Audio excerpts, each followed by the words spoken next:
Okay, so the topic for today is meditation. What is it? Why do I want it? And how do I get it? So let's look at the history. We know from the Pali Canon, which is the literature that describes the life of Buddha, that he was teaching meditation in something like 600 BC.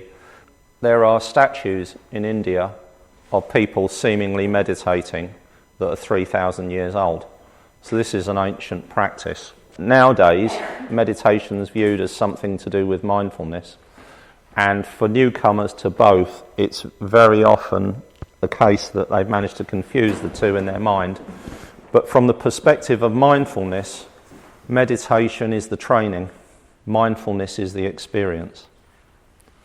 So largely, I teach meditation from the perspective of mindfulness meditation. But I also teach gratitude meditation and compassion meditation and a whole bundle of other sorts of insight meditation.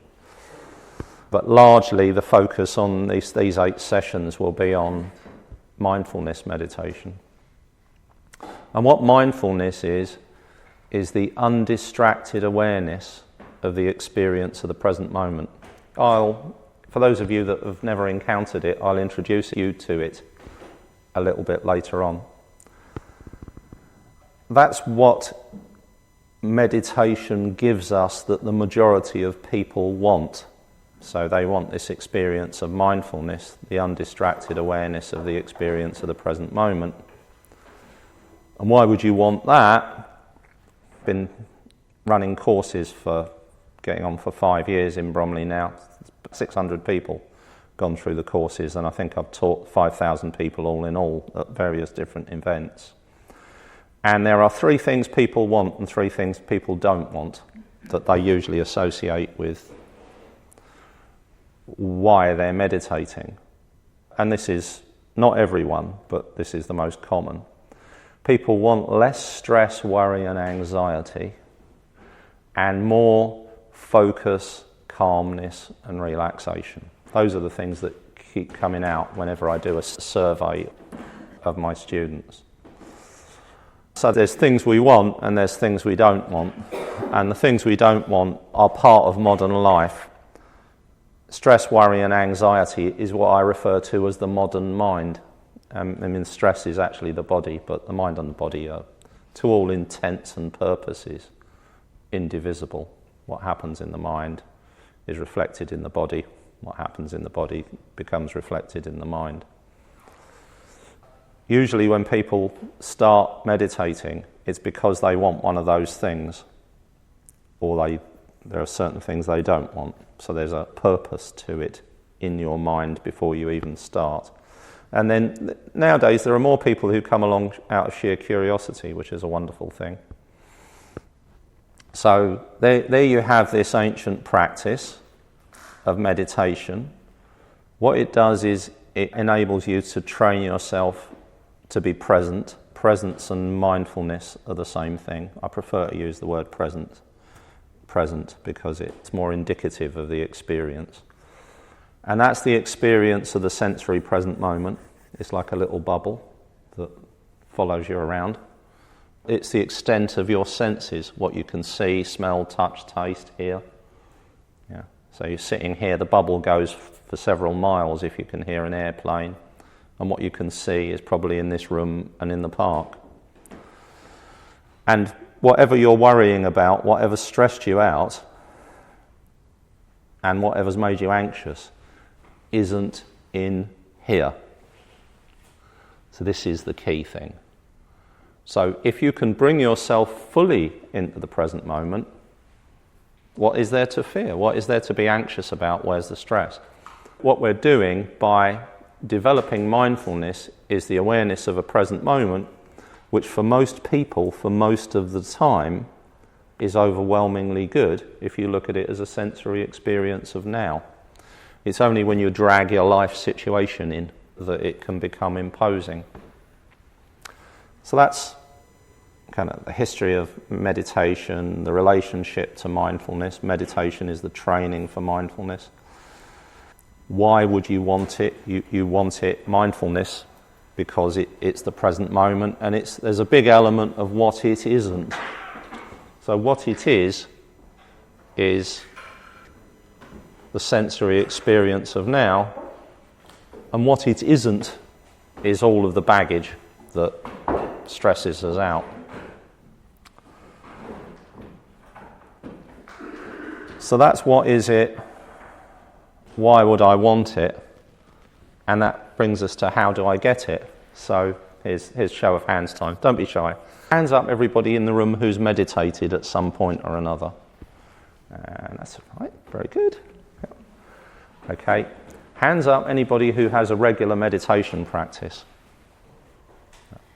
That number's, on average, that's 5%. So if I go into, you notice it's more than 5%, it's about 20 or 30%, and that's because I've got a lot of regular students here who've built up regular meditation practices. But if I go to an organisation, or I'm teaching a large group, now I get about 60% of their people put their hands up and say, yeah, I've tried meditation, and about 5%, less than 10%, have a regular meditation practice. So the thing is, meditation is the easiest thing in the world, but doing it is different. It becomes difficult. Okay, and there's a whole load of reasons for that, and I'm to blame for some of them, because for most of the time I've been teaching meditation, I've been teaching it in what I call the traditional way. Not rigorously, but definitely with the perception that it's something you just need to somehow fit into your day. So what does the modern mind do when it's presented with something like meditation? Okay, so this is what our lives look like. We've got this stuff to do, and we've got this time to do it, and we've got this money to do it with. And the money and time is never enough to do the stuff. And we know that there's these things that are good for us, and we want to be able to do them. And somehow or another we need to be able to fit them in. So we live in a world of time slots, priorities and tasks. Whether, you're like a full-out work warrior that works 7 days a week, or whether you're just living a life and you're a person of means with little need to work, or you've retired or anything like that, it wouldn't take you very long to fill your life up with things to do, and there's a limiting factor in terms of time. And then the other limiting factor is what we call willpower. And a reason for that is because out here, externally, if I want to achieve anything out there, it has to be a goal-oriented, willpower-based activity. So, career, study, family, relationships, I've got to go and meet my family at Christmas. I know they're miles away, so I've got to figure out how I'm going to do it. I've got to find the time. And all of these things, we apply willpower, and we set ourselves goals. I'm going to do this, I'm going to achieve that. Here's a goal. I'm going to do my 15 minutes meditation every day and all of this kind of stuff. And when that slips, and the meditation teacher says, oh, don't worry, but I'm actually no less stressed than I was when I started, so maybe it's not working for me, maybe it's no good for me, etc., etc. And so we get into this quagmire. Internally, the mind works by a set of different rules. So the example that I use is, let's say you want to get to sleep because you've got to get up early in the morning. Right. So let's say you normally go to bed at 11 and you've got a flight at 7:30 in Gatwick. So you want to be up at 4.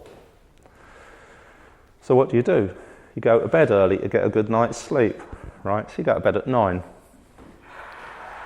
And then what happens is you don't get any sleep. And you get to the time when you normally go to sleep and you're still awake. The more important it is that you get up, the busier the mind becomes and the less chance there is to get to sleep. And then the amount of time you've got to sleep diminishes and diminishes and diminishes, and the mind gets busier and busier and busier. And you get to this point where you think halfway through the night, you've got like about 2.5 hours left to sleep, and you know it's not good enough. You think, hell with that, I'll stay awake, out like a light. Right? That's not everybody experiences that. There's kind of 10-15% of people can sleep anywhere, and often do. But for the rest of us, that's part of our experience. And if you don't experience that, you experience a part of the mind that works against you in other ways. This is what we call the monkey mind. Yeah. And when you're pushing yourself, like pushing yourself to study, pushing yourself to go to the gym and so on, procrastination is an almost universal response. Perfectionism is what the people that don't procrastinate suffer from. What it is the mind is pushing back. You push, the harder you push, the harder it pushes back. And often it pushes back somewhere else. Yeah? This is what the modern life looks like, is us pushing ourselves, willpower and goals to achieve our goals, and then the mind pushes back somewhere else, and we'll just have a glass of wine and watch the TV to resolve the stress. And then it might come 2 glasses of wine. Then it might become 3 glasses of wine. There's just an example, Not everybody, but there's an example. What happens is the mind's pushing back. It's saying, if you're going to force me to do this, then I'm going to have 3 glasses of wine. I'm going to have a bit of cake. I'm not going to go to the gym, etc., etc.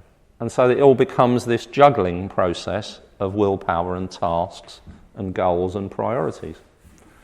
And when meditation becomes another one of those, it's not going to help.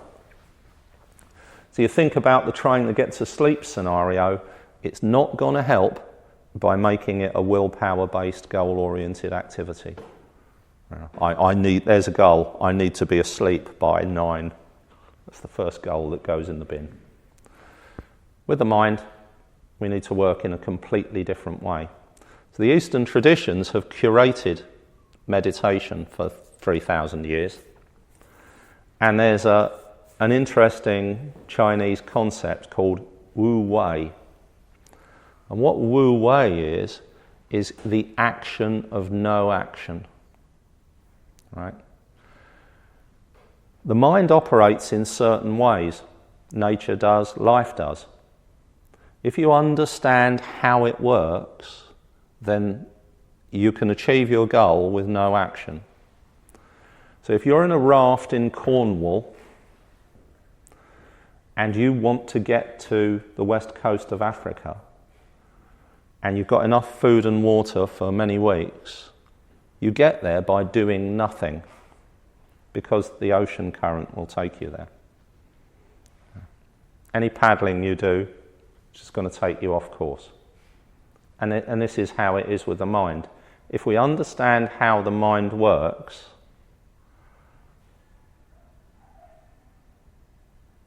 then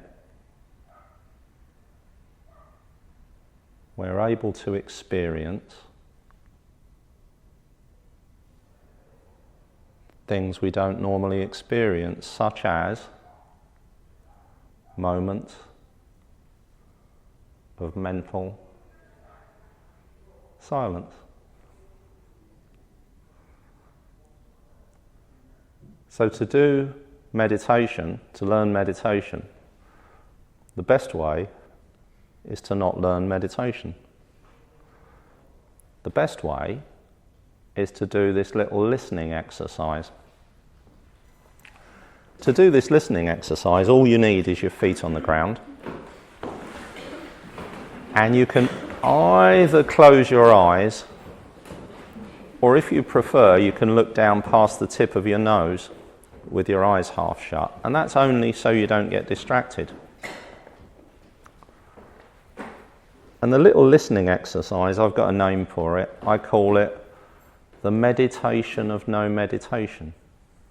Very important that you keep that name. The meditation of no meditation.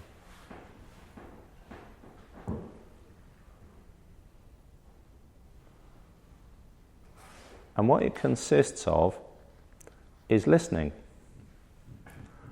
But what we're listening for, we're listening for sound. Usually we use the modern mind to listen for sound. What we're going to do now is use the ancient mind. And to find that, all you need to do is to listen for the next sound. So whatever the sound that's there at the moment is, could be the sound of my voice, movements in the room, movements, sounds in the building, people talking outside, dogs barking, traffic, airplanes, whatever the sound is. We know there's a sound now, but what we're actually doing is waiting and listening for the next sound. Whatever and wherever that might be. And recognize that the next sound could be anywhere. Could be in front of us, to the side of us, behind us.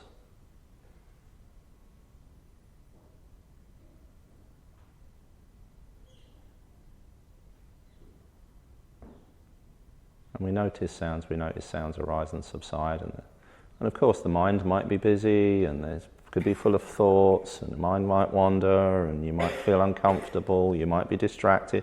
None of that matters, because we're not trying to achieve anything. There's no goal, there's no expectation, there's no right or wrong way of doing this. It's just a process of listening for the next sound, whatever it is, and wherever it may arise.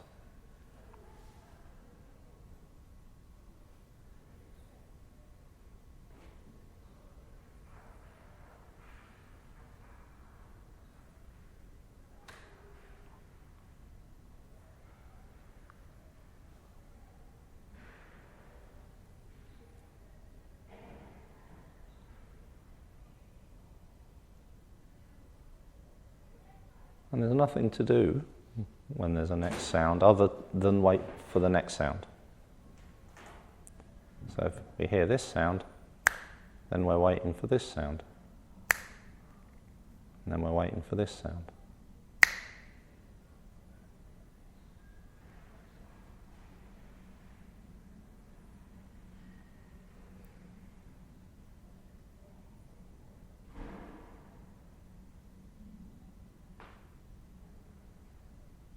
Just listening.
So don't let your mind choose some sort of goal or expectation, because there is none. So this isn't meditation, it isn't mental training.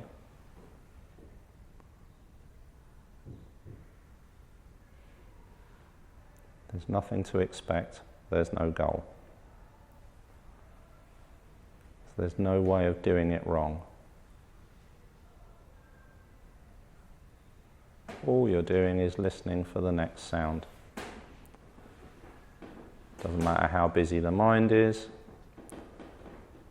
doesn't matter if the mind wanders, doesn't matter if you're distracted, doesn't matter, nothing else matters.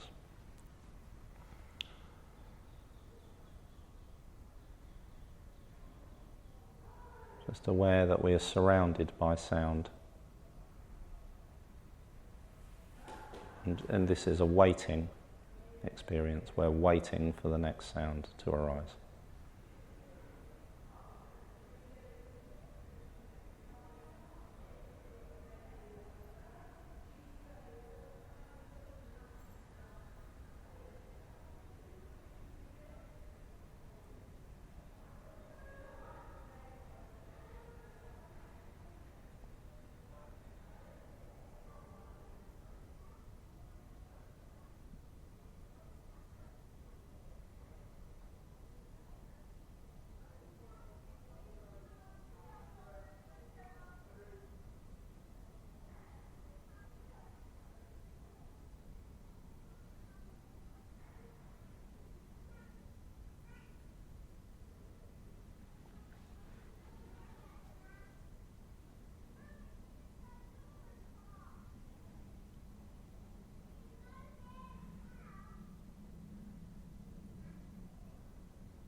So there's nothing to be gotten from this.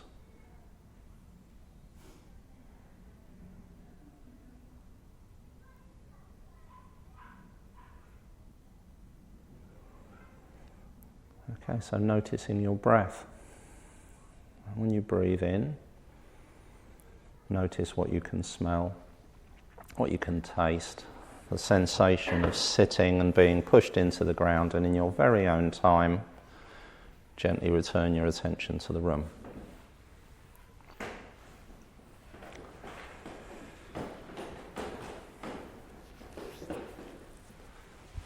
Taught that often enough that I know that 95% of people find that a frictionless experience. Okay, and I called it the meditation of no meditation. You need to keep that name for it for a very good reason. And it has an element of meditation in it, and it also has an element of mindfulness in it. It's the experience of the present moment. And if your mind wandered, you're noticing that. That's part of the present moment as well. So if you listen to the sound of the bell,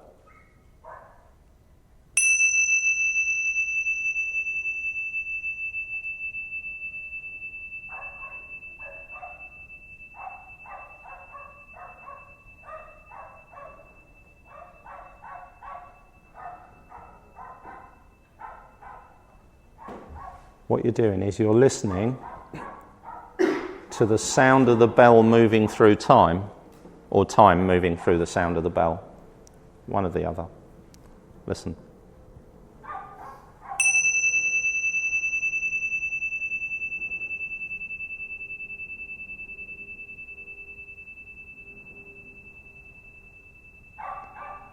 Welcome to the present moment. And notice what happens to the mind. For most people, these experiences calm the mind. And they're all frictionless. So this is how we learn to meditate.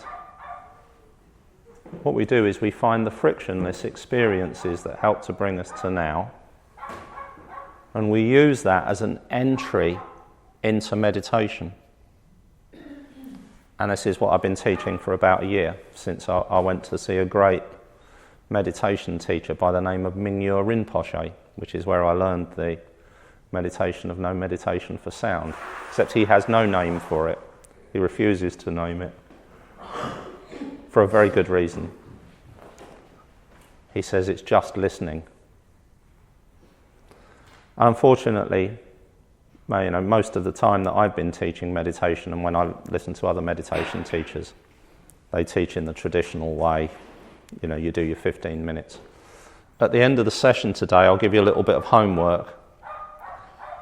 And so if you attend regularly, next week we'll be able to pick up on it. And for those of you for whom it didn't work, you'll be able to find out what the next steps are. because really this is about the science of habit formation, which is actually beginning to become a real science now for a whole bundle of reasons. And I'll apply that in the process of teaching these sessions. So that's the first meditation of no meditation. That's the meditation of no meditation for sound.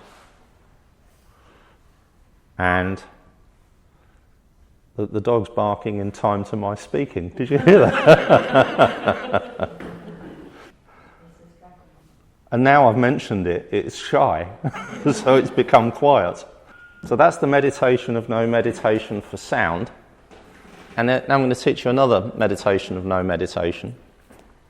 This is what I call the meditation of no meditation for the breath. Yeah. But it isn't actually about the breath. So who's done a breath meditation in the past? Yeah. Okay, yeah. So the most important thing is to forget all that. Unlearn all of it. Whatever you learned in the breathing meditations, even the ones that I've taught, bin it. It's not. This isn't the same thing.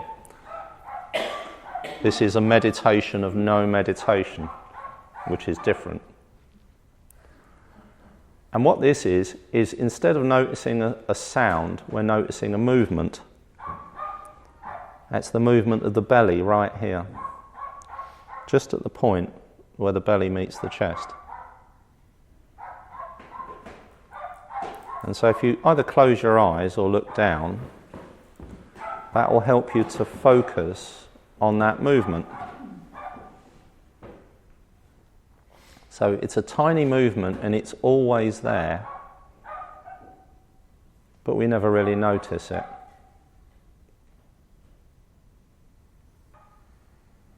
And you may even not be able to feel it. You may need to place your fingers there to notice the movement.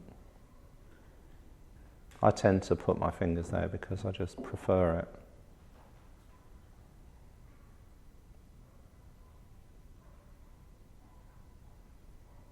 And again, no goals, no expectations. It's not mental training.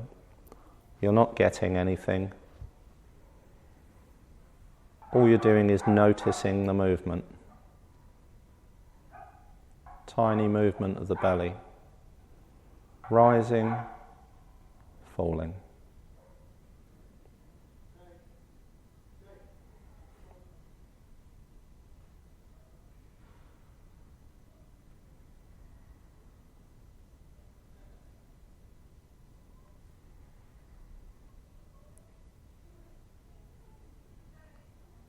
And all we're doing is noticing that movement. So it doesn't matter what's happening in the mind, doesn't matter if the mind's wandering, doesn't matter if there's a constant inner dialogue. Doesn't matter if there are distractions. Notice how the dog doesn't get in the way of noticing the belly moving.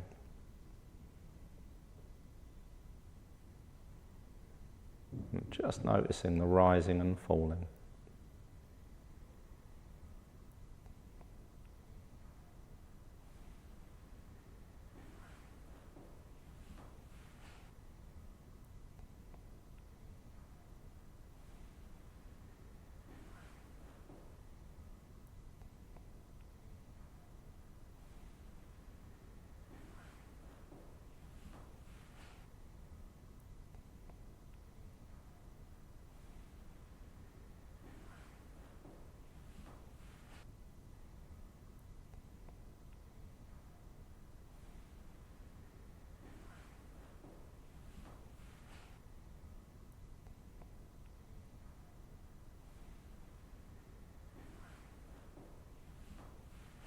So don't fall into the habit of doing your meditations that you're used to doing, because this isn't a meditation. It's the meditation of no meditation.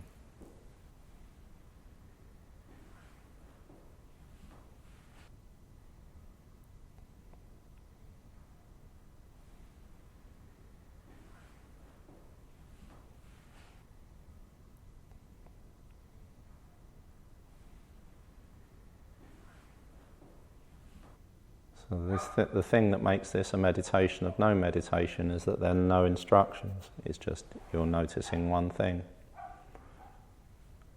And what happens while you're noticing that one thing is irrelevant. It's just irrelevant. So we're not trying to stay focused. There's no, if our mind wanders, we do this. None of that. Mind wanders, let it wander. Mind's busy, let it chatter away. You're distracted, allow yourself to be distracted.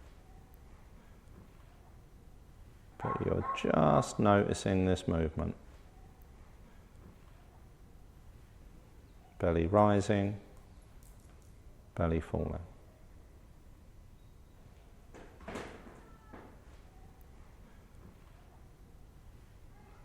Okay, so again in your very own time, gently return your attention to your surroundings.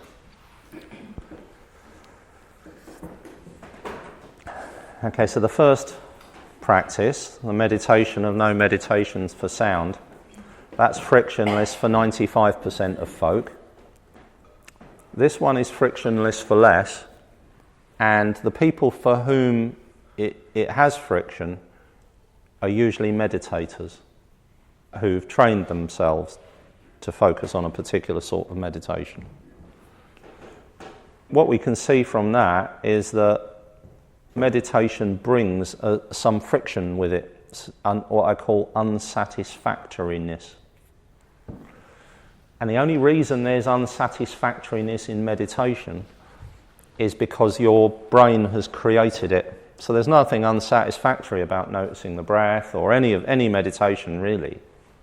At the very worst, they're neutral experiences, but there is still this unsatisfactoriness.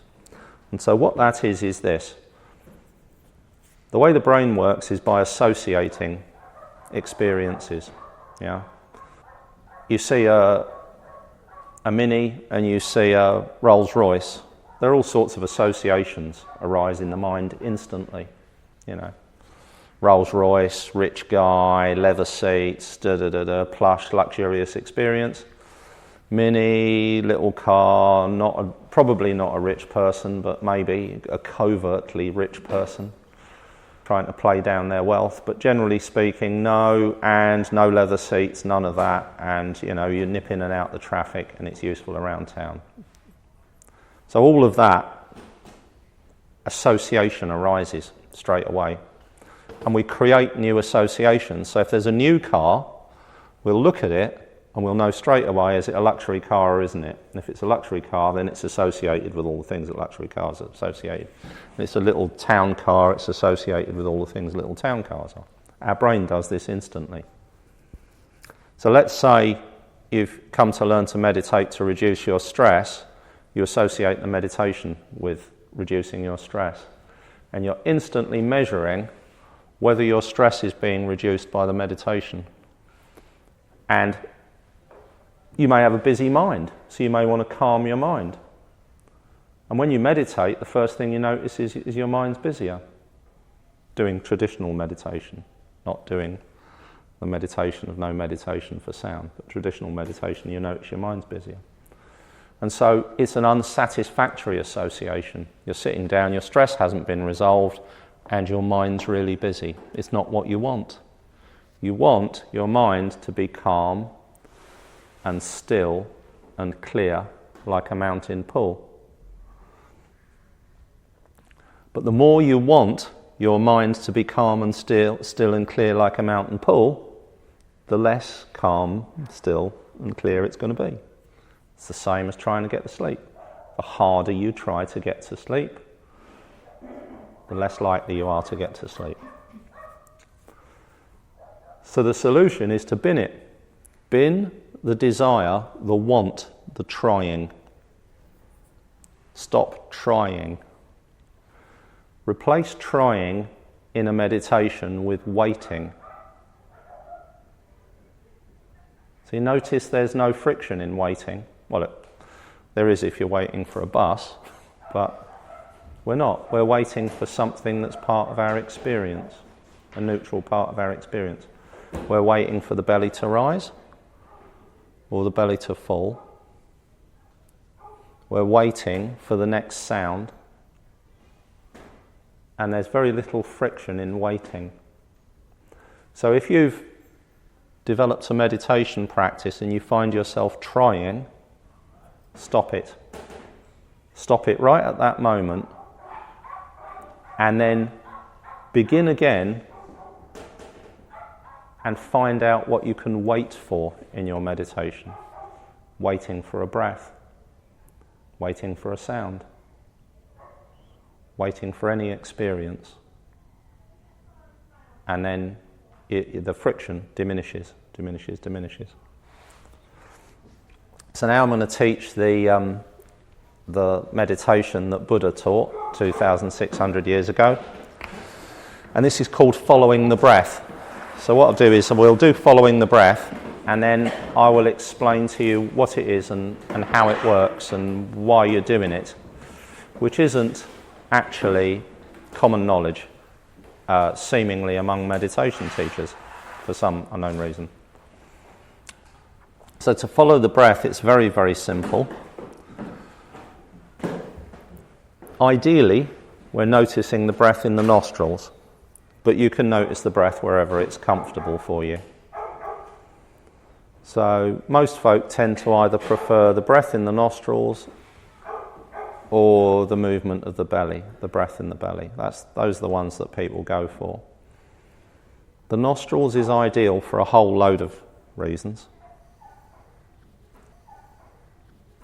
And all we're doing is noticing that sensation. Noticing the breath rising and falling, we're noticing the in-breath and the out-breath, the feeling of the air entering and leaving the nostrils.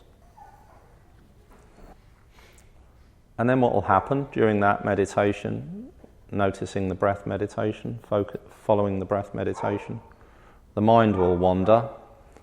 And when the mind wanders, what happens is we bring our attention back and we're noticing the breath again.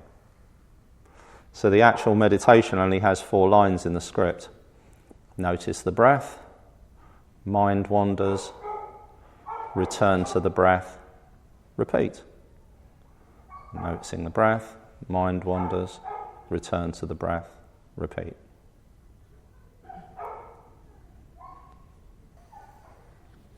And so, when you're sitting, provided you're comfortable doing so,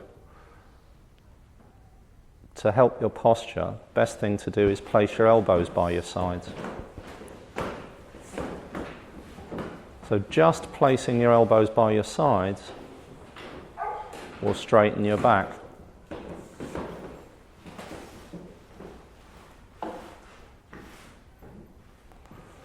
And then you're looking for the point at which the skull is most comfortably balanced on top of the spine. So you move your head around until you find the point of maximum comfort. Because what comfort means is you're not using the little muscles around the back and sides of the neck. So that means that your skull's balanced. So elbows by the side, feet on the floor, skull balanced. And then provided you don't have a cold, if you've got a cold, you breathe however you breathe. Or as long as it's not uncomfortable. If it's uncomfortable, breathe however you breathe. But ideally, if you place your tongue up against the back of your top teeth, you notice you naturally breathe in and out through the nostrils.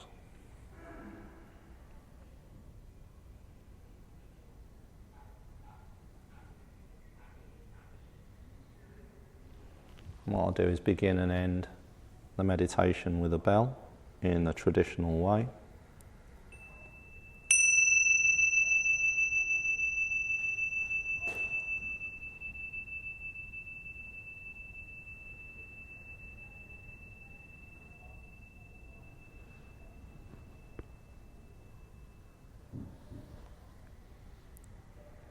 And what we're doing is noticing the sensation of the breath. Of course, the mind will wander. Doesn't matter. When it does, When you notice that the mind's wandered, you just come back and notice the breath again. So we're noticing the breath, mind wanders, return to the breath, repeat. Practice this ancient technique for the next few minutes. It's called following the breath.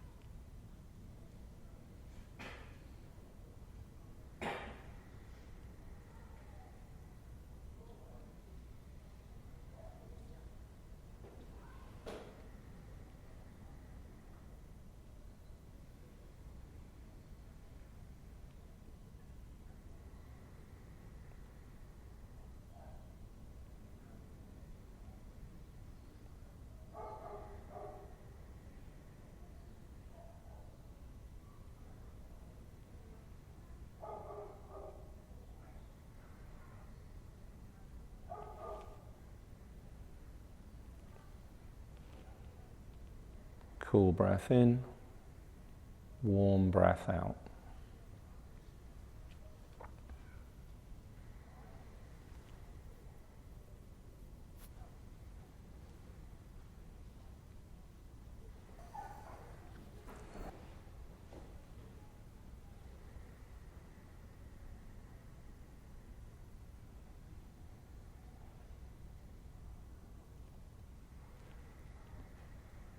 We're just noticing the breath. It's easy to get involved in the breath. You're causing the breath to happen. The relationship of the breath is that we're witnessing it, we're noticing it happen, noticing it rise, noticing it fall. Like sitting on the beach, watching the waves roll up, watching them wash away again. Could be lots happening on the beach, and there we are, we're just watching the waves rolling up, washing away.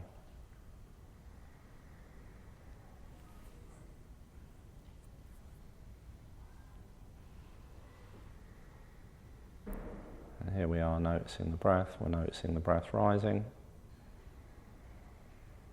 and noticing the breath falling.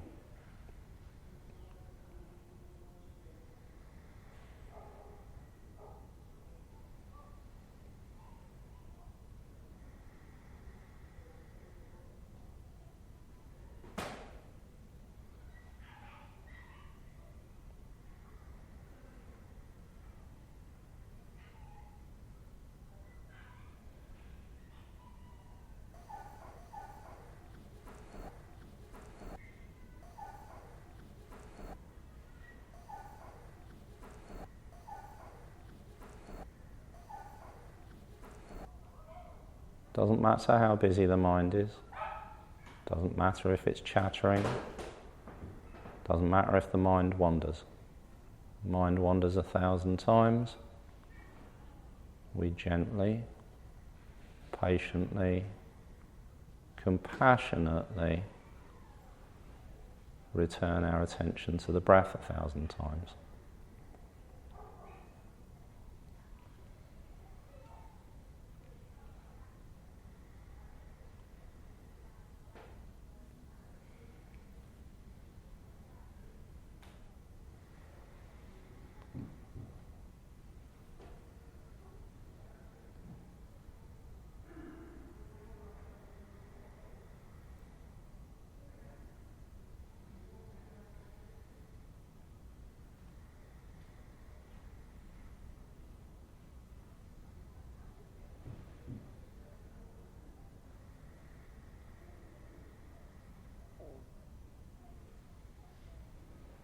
Just noticing the sensation,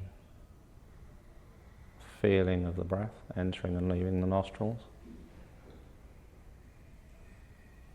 the coolness and warmth, the rhythm and cycle of the breath.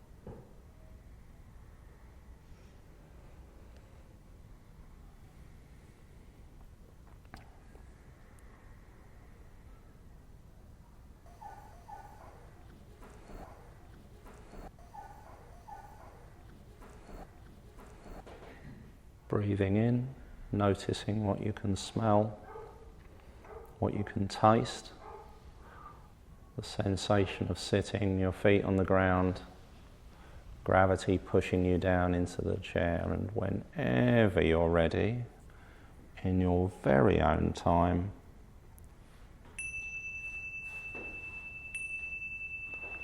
gently return your attention to the room. Okay, so 1 in every 20 people finds it stressful focusing on the breath. Now, if that's you, what you need to do instead is what's known as a mandala meditation. So notice we're focusing on the breath, mind wanders back to the breath, mind wanders back to the breath. A mandala is something visual that we observe, we're witnessing it. So let's say I found it distressing focusing on the breath, stressful, stress-inducing. What I do is I'd select a mandala. I might choose a knot of wood. All I do is I focus my attention on that. I'm noticing it, mind wanders. Bring my attention back to the knot of wood, mind wanders. Knot of wood, mind wanders. That's the process. Now, the other thing is the modern mind constructs, and I don't think many mindfulness teachers disabuse people of this notion well enough, that the purpose of the meditation is to stay focused on the breath. It's not. We've chosen something really neutral with the breath. There's nothing more neutral than the breath. You can't distinguish between good and bad breaths. It's neutral. The reason it's neutral is so that your mind wanders. And the reason we want your mind to wander is so that you notice your mind's wandered. That second, that moment, when you notice your mind's wandered, is called the moment of recognition. And what we want to do is repeat it over and over again. You're familiar with the moment of recognition already. Let me give you some examples. Have you ever walked from one room to the other? When you get to the other room, you've forgotten why you went there. You know what the answer is? Go back to the first room. Have you ever been reading a book and you get to the bottom of the page and you realise that although you've narrated all of the words, your mind was wandering, so you didn't actually recognise or realise anything that you'd read. So you have to go back and read it again. That moment when you get to the bottom of the page, that's the moment of recognition. If you're a driver, you'll have, at some point or another, you've got in your car and you're on your way to wherever you're going along and your mind's wandering, you think, got to do this, got to do that. And then you look around and you realise you're driving in the wrong direction. That's the moment of recognition. Moment of recognition is the moment where something brings you back to now. Right? When we do the following the breath meditation, the purpose is to repeat the moment of recognition over and over again. Why? So that it becomes part of our daily experience. So we're walking along the road, mind's wandering, wander. And then our subconscious, because remember the conscious mind is in the mind wandering. We're in that place speaking to that person, we're having that experience, we aren't actually here. Look at a traffic jam. What you got is loads of people with their mind wandering. You know, they're sitting there and they're going like that, staring. They're in mind wandering land. And then the lights change, or so the cars start moving, and then there's everybody's moment of recognition, and they're back here, and then they're driving off again. So what we want to do is repeat the moment of recognition to bring us back to now. Why? Because now is when we get the choice about how to use our mind.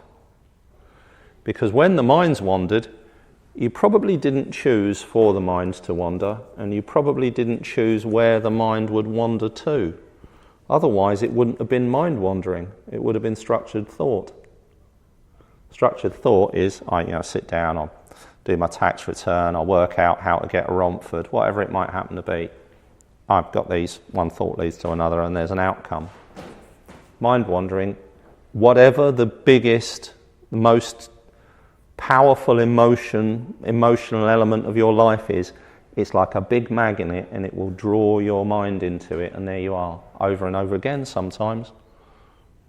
It can be very compelling and really unhelpful sometimes.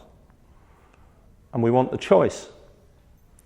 We want to choose. We want to be able to say, oh yeah, actually I like this mind wandering, there I am, back on that beach on that holiday again, let's just go back. Or, no, it's repetitive, persistent, unhelpful, and so we want to be able to choose. So that's the key, really important thing about the present moment, is we get to choose how to use our mind. We get to choose where to be. Whether we're here, whether we go back to the past and ruminate over something that's happened. And sometimes that's a very worthwhile thing to do, because if something's happened, we want to learn whatever lessons it has. And in the future, if we're actually planning, then that's a good thing. If we're just going over various random imaginative scenarios, that's all right. But if that becomes repetitive, how much time do we really want to spend in the same random scenario in the future? Once we've learned whatever lessons that's going to bring, we want to come back to now. And the actual reality is, for those of us for whom recognizing that our mind has wandered is a common experience, most of the time we choose to stay here. Because actually this is where life happens. This is it. No 2 bites of this cherry, gone forever. That moment, you'll never get it back. If your mind was wandering and you didn't realise what I said, you won't have got that little nugget of information. Very useful. I think it was John Lennon who said, life is what happens while you're doing other things. Okay, so a bit of homework. And what the homework is, you can write it down if you want. At some point you need to write it down. So there is an element of the science of habit formation known as an implementation intention. And some studies have proven that it's a very valuable thing to do. So you don't have to do this now, and you don't have to worry because I'm recording this and I'll put it on the podcast, so you'll be able to pick it up next week anyway.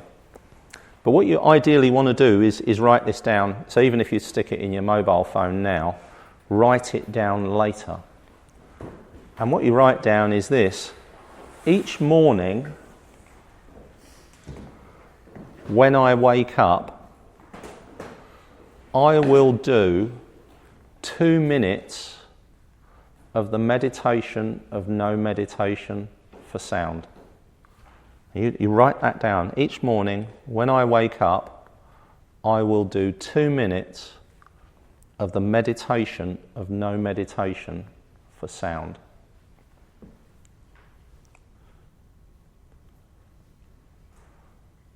And that's it. That's your homework.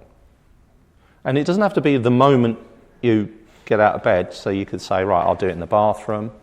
Even better, do it when you open your door. Yeah, so you leave the house, you're just about to leave the house in the morning, or, whenever you leave the house, if you're on shift or whatever. And you do 2 minutes of the meditation of no meditation for sound. And don't worry, don't get stressy if that doesn't work for you, because next week is the next part. It isn't this is going to work for everyone, off you go and do it. No, we're all different, the mind's different for everyone, our experience is different, and it will work differently for different people. So this is just step 1. But a number of you, I've got a number in my head, will actually be able to initiate this, at least for a week, as a new practice. 2 minutes of the meditation of no meditation for sound.